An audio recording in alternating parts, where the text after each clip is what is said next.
Okay, happy Monday morning, Jumpstart, Ted. Where are we going today? Rejection. Ooh, ugh. Like we're staying on this thing in March. These things that we don't want to talk about. We don't want to, not a lot of people talk about it, right? And so You we've wanna talked feel. about fear, we've talked about vulnerability, and we've talked about rejection. And so Yeah. I'm gonna start off by saying, are you good with that?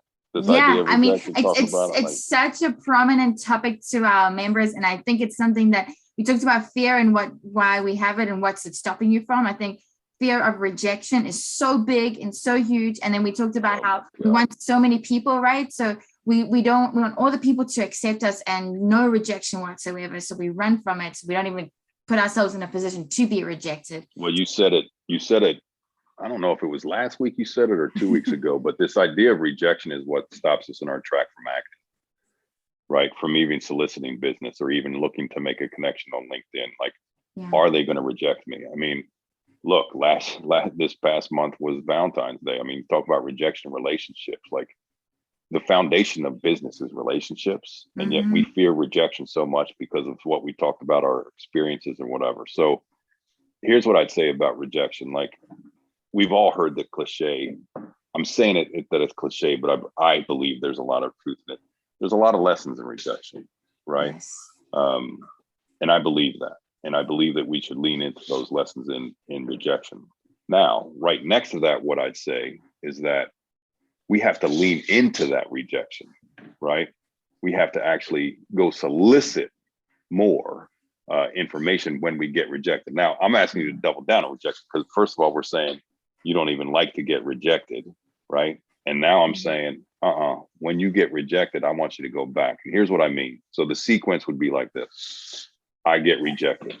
Now I want to give myself space, or give yourself space to feel, right? Natural human order when you get rejected is to feel a certain way. Truth be told, we run from it, right? Yes. I'll take the example of, guy in his 20s gets broken up by his girlfriend. What do all his friends do? They rally around him. Yeah. Let's go out and get drunk. Don't feel a Okay. thing. There's more girls out there. We have to create space for ourselves and be around people that give us the allowance to feel. We have to be able to move through that. Secondly, right, I want you to settle into, is there space for me to learn here, right? There probably is. Maybe I did this a little bit. Maybe I waited too long to reach out to this potential client. Maybe I did certain things. And then thirdly, from the person that rejected you, whether it be a potential client or an existing client or a relationship, I'd encourage you to go back to that person and get more clarity get the specifics, right? Not just, hey, we went with another writer. For me, that's not good enough. I want you to grow from the experience. You only grow from the experience by going to get the specifics. So lean into the rejection. Go back and say, hey, what could I have done differently? Or can you do me a favor and tell me why you didn't choose me, right? So again, rejection, the only way to really leverage that whole cliche thing of rejection, there's a lot of lessons in rejection, is for you to proactively go out and get the real specifics around why you got rejected. Tough thing to do. I get it. But we started this month by saying we're going to talk about things people run from. Now I'm saying I need you to run to. Yeah. And I'll say this is not really got to do with rejection, but I've found, like Ted, when you're pursuing something in your life, like somebody right now might be pursuing the writer's dream, or a client, or maybe the next level client, or maybe the retainer client. We're always pursuing something, right? And it's never a smooth road. And normally if it's worth it, it's very much not a smooth road. And you're going to come up against these hurdles, often which look like rejection. And I have found in my life when I've gone through those, and I'm in that, when you're in the thick of it, and it's just like rejection after rejection after rejection, and that just feels horrible, and you're so ready to like give up.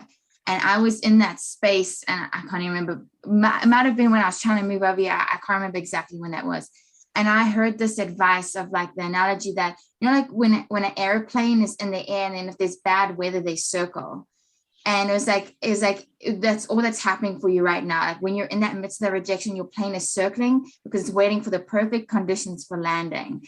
And then when it lands, you know it is so worth all that rejection. And you talk about how it felt bad. You don't remember how it feels once you've landed it, right? It's in the past. True. I So, like it. yeah. I like it. I like it. So Okay.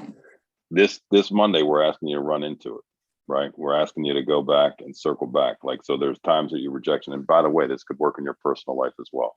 Mhm. When you feel rejected by a neighbor, go seek clarity, right? Yeah. Go seek clarity and see what you can learn from it and mend something. Problem is too often people are running from it and therefore there's no opportunity from it. Yeah. Love it. Awesome. Thank you, Cool. Ted. Thank you for another week of taking us there. Next week, we are going to talk about what happens when I'm just not ready and how to get people primed to be ready to take action. I will see you there. Have a great week.